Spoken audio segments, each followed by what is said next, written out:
So let's be clear for a second. Hype does not make shoes great. Shoes make shoes great. In front of me, I've got a shoe that seems to have fallen out of favor with the hype beast. At least it seems that way.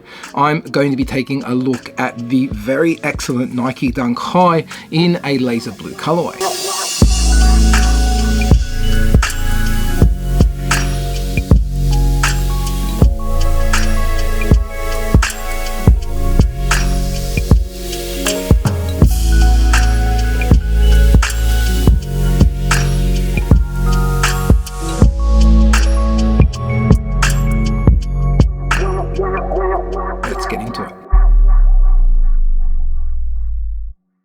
Right off the bat, thank you to everyone who has subscribed to the channel. Not only subscribed, but watched the video, liked or commented. Your support really means a lot. The channel has now passed 1,000 subscribers, and that's something that I'm incredibly proud of, and it's something I'm incredibly appreciative of. So thank you from the bottom of my heart. And if you're watching the video and you like what you see, consider subscribing. In front of me is the Nike Dunk. The Nike Dunk, I think in my experience, has been the hardest Nike shoe to cop, at least over the last 2 years. But this year I've managed to get my hands on not one, not two, but 3 pairs of the Nike Dunk. 2 highs, 1 low. It seems that the shoe's fallen out of favor with the masses. This could just be the evolution of time, but if I take a look at some of the StockX data, it seems to support that storyline at least. If I take a look at the Dunk Low Pandas performance, which I think is the most revered model and colorway, putting aside the collaborations, that shoe has dropped in value by over 40%. At its peak, only 9 months ago in 2021, that shoe was fetching over $500.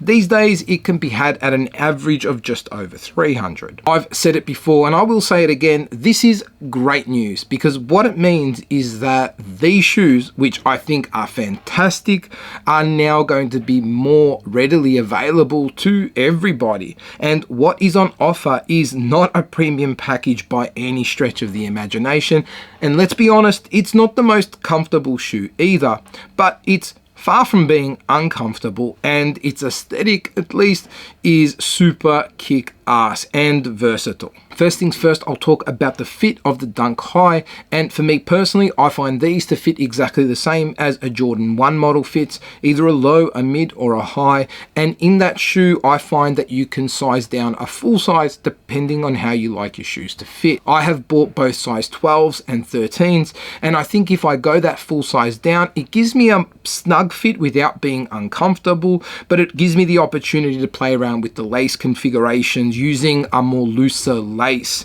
as opposed to tying it up. If you can get to a store to try on a pair of those shoes, then great, but if not, and you do have a Jordan 1 model that fits you comfortably, just go with whatever size you get that in and you will be fine in a Nike Dunk High. If you've never bought either shoe, I would suggest going a half size down at least, but if you want to play it safe and you're really nervous about a shoe fitting too tight, just go your true to size and make sure there's a return policy. The rest of the shoe is about as standard as a Nike Dunk gets, both in material and also in color blocking. I would say this shoe has a white base with laser blue as the secondary color, and while that secondary color is through a lot of the shoe, it just so happens to be the way that I kind of describe the color blocking in a Nike Dunk. There is white on the vamp on the midfoot section, the back heel panel, as well as the tongue. The midsole as well is finished in white, while the laser blue is around the tip of the shoe, the eye stays, the branding with the swoosh, and also the tab on the tongue, the heel panel, the lining, and also underfoot with that outsole being done in that laser blue. I absolutely love this color blocking. I love how the two colors work together. The laser blue looks a lot like university blue or the UNC blue that you see on a lot of Jordan models, but if I was to describe how this is different from a UNC blue, I would say that this is just a bit stronger. It's definitely brighter, and it has more of a bluey feel to it. It's a stronger blue anyway. I feel like the UNC or University blue is just a little bit more softer than what this laser blue is. The materials are pretty average, I'll be honest. There are two types of materials that make up the Dunk. There is leather through most of the shoe, and then you've got this nylon tongue. It was pointed out in a video I did not long ago that I will link in the description, which was comparing the Dunk High against the Jordan 1 Mid, that the leather on the Dunk High isn't as nice as the leather on the 1 Mid, and that is true. It feels almost like a synthetic leather. It really isn't that nice. I'm not complaining though, because the Nike Dunk High in Australia at least still retails for 160 bones. That's in Australia. I think in the US you can get a pair of these at $115 retail.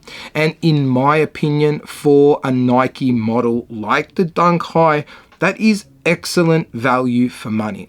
They look great on feet. They are super versatile. You can pair them to a bunch of different outfits, and I think it's just a classic shoe that really deserves a spot in your collection. If you don't dig this particular colorway, there's a bunch of other colorways that generally are made available in more muted colors. Recently, I got a pair of the khaki greens, and I think that is a more mellow looking Dunk shoe, and I find those to be a really nice mellow option, especially right now in Australia where it's generally pretty cold. I'm super keen to hear what you guys think about the Nike Dunk High Laser Blue and what you think about the availability of Nike Dunks in general, especially if it is a different story wherever you live. Let me know what you guys think in the comments below, but until the next video, laters.